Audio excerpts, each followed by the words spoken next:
Det tror jag. Men nu kommer det faktiskt mera musik och de håller på att rodda för fullt roddarna. Och publiken, är ni klara eller?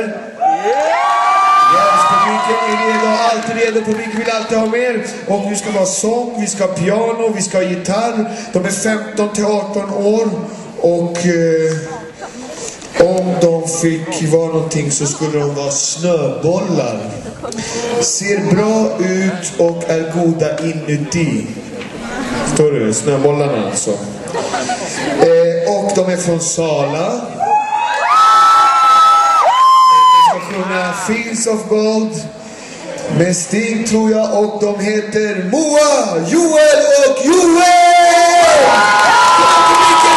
Här kommer de! Direkt från Sala, live och direkt! Man behöver inte ens fråga hur det mår, eller? På sång så har vi Moa då. På gitarr har vi Joel och på piano här så har vi Joel.